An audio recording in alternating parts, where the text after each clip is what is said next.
Pada tanggal 23 Februari 1970, bertempat di Gedung KONI Senayan, Jakarta, dilangsungkan rapat Commander Call ABRI yang dipimpin langsung oleh Presiden Soeharto.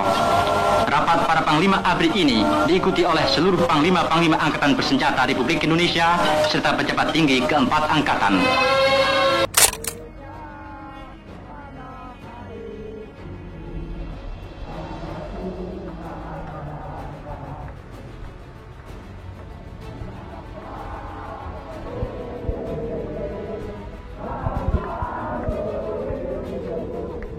Sejarah kembali mencatat hari ini para mahasiswa, anak-anak muda, generasi penerus bangsa menorehkan pembaharuan dalam kehidupan berbangsa dan bernegara di negeri tercinta ini. Tapi yang harus pula dicatat, perjuangan reformasi masih panjang, masih terlalu awal untuk mengatakan bahwa perubahan akan segera kita rasakan, terutama di bidang perekonomian yang tercabik oleh krisis moneter dan krisis kepercayaan. Kepada para mahasiswa pejuang reformasi, kami sampaikan selamat berjuang, tetap rapatkan barisan, dan tetap galang persatuan dan kesatuan. DPR RI telah mengesahkan revisi Undang-Undang Nomor 34 Tahun 2004 tentang Tentara Nasional Indonesia atau TNI dalam rapat paripurna ke-15 masa persidangan 2. Ketua DPR RI Dr. Honoris Causa Puan Maharani mengatakan, perubahan Undang-Undang TNI tetap berlandaskan prinsip demokrasi, supremasi sipil, dan hak asasi manusia. Ada 3 substansi yang menjadi fokus perubahan, yaitu pasal 7, 47, dan 53. Di antaranya memuat aturan penempatan dalam kementerian dan lembaga, serta penambahan masa pensiun. Sejarah seringkali berulang. Sebuah keputusan di Senayan telah mengetuk kembali pintu yang pernah tertutup sejak 1998. Revisi Undang-Undang TNI disahkan, dan publik bertanya, apakah kita sedang menuju ke masa lalu? Ataukah ini hanyalah permulaan dari sesuatu yang jauh lebih besar? Pembahasan mengenai revisi Undang-Undang TNI ini sejatinya tidak hanya menyangkut masa depan Tentara Nasional Indonesia saja, tetapi juga mengenai arah demokrasi tanah air. Sebuah revisi undang-undang yang terkesan biasa, namun apakah ini bagian dari rencana besar yang tidak kita sadari? Dan inilah DB News Uncovered.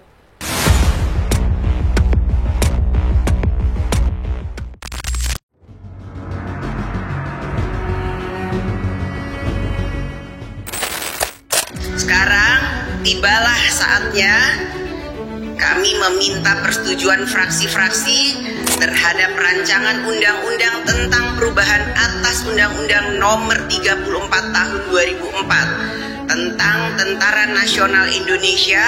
Apakah dapat disetujui untuk disahkan menjadi undang-undang? Terima kasih.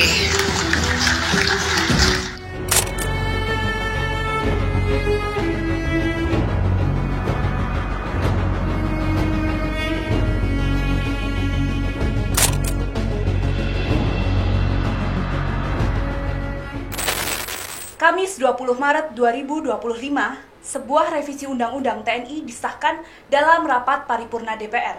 Perubahan yang disebut sebagai penyesuaian zaman ini membawa beberapa poin penting, antara lain perluasan kewenangan operasi militer selain perang atau OMSP, penambahan jabatan sipil yang bisa diisi oleh prajurit aktif dari 10 menjadi 14, perpanjangan usia pensiun perwira tinggi dari 58 menjadi 60 tahun.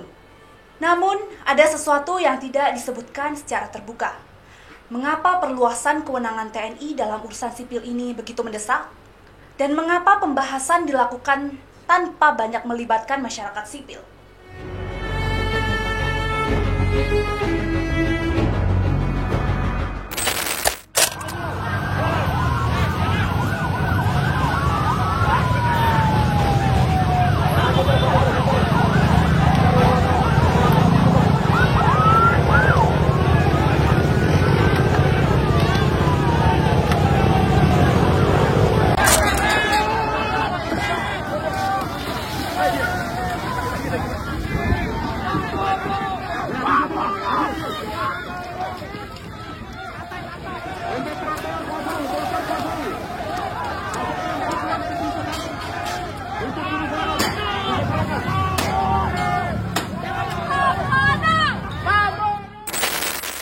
Pengesahan revisi UU TNI diiringi gelombang penolakan keras dari masyarakat.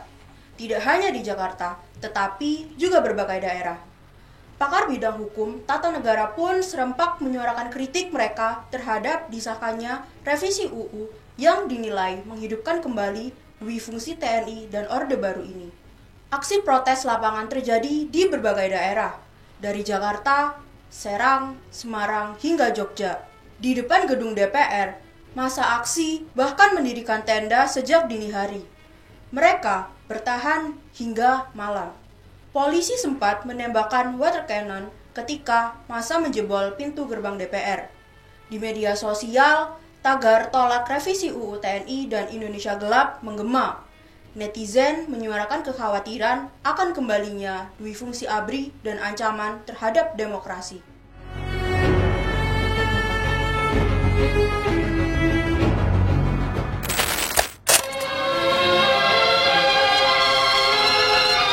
Dalam rapat Panglima ini dibahas antara lain ialah tugas dan peranan ABRI dalam pelaksanaan pembangunan 5 tahun nasional tahap kedua serta pengamanan pelaksanaan untuk suksesnya pemilihan umum.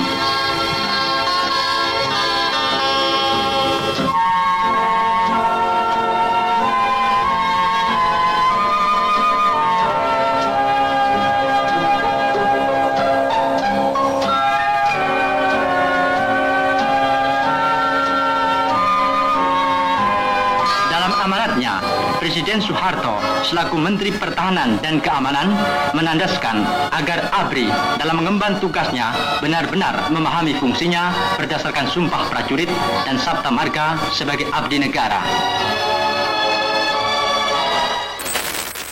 Untuk memahami dampak revisi ini, kita harus kembali ke sejarah. Pada era Orde Baru, militer bukan hanya bertugas menjaga pertahanan, tetapi juga mengendalikan politik, pemerintahan, bahkan ekonomi. Konsep ini disebut dui fungsi ABRI. Reformasi 1998 berhasil menghapusnya. Namun kini, dengan revisi ini, apakah kita sedang menuju ke titik yang sama? Akademisi dan pakar pun tak tinggal diam. Setelah menyuarakan penolakan sejak revisi ini berproses, kini kritik mereka semakin keras setelah revisi disahkan menjadi UU.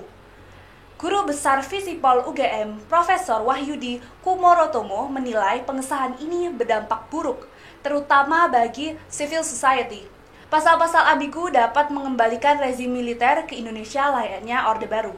Pakar politik Unika, Andreas Padiangan, menilai pengesahan UU TNI ini menjadi pertanda jelas bahwa rezim Prabowo Subianto, Gibran Rakabuming Raka bermaksud mempertebal kembalinya Orde Baru.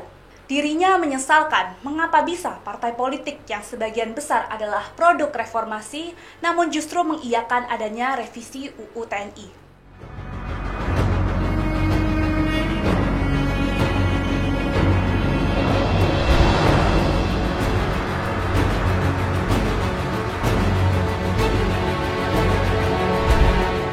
Pertanyaannya kini, siapa yang diuntungkan dari revisi ini?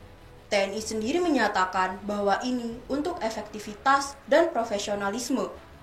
Namun, bagaimana dengan kepentingan politik di balik layar?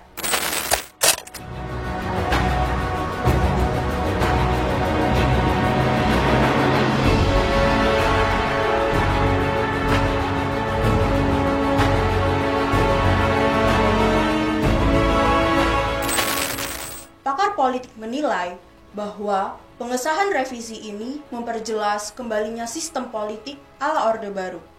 Sebagian besar partai politik yang awalnya lahir dari semangat reformasi justru mendukung kebijakan ini. Pakar hukum tata negara UNER, Dr. Radian Salman, menilai bahwa aksi protes di lapangan maupun media sosial saja tidak cukup tanpa adanya upaya hukum formil.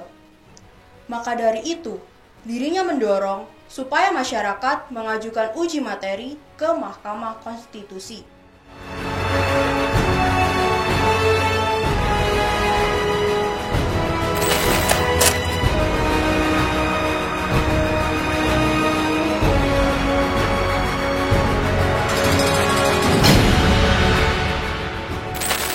Revisi Revisi UU TNI ini telah disahkan, tapi pertanyaannya masih banyak. Apa yang sebenarnya terjadi di balik pintu-pintu kekuasaan? Apa dampaknya bagi masa depan demokrasi kita? Dan yang paling penting, apakah kita akan membiarkan sejarah berulang? Ini bukan hanya tentang undang-undang. Ini tentang siapa yang mengendalikan masa depan kita. Tulis pendapat kalian di kolom komentar. Dan jangan lupa, kebenaran harus diungkap.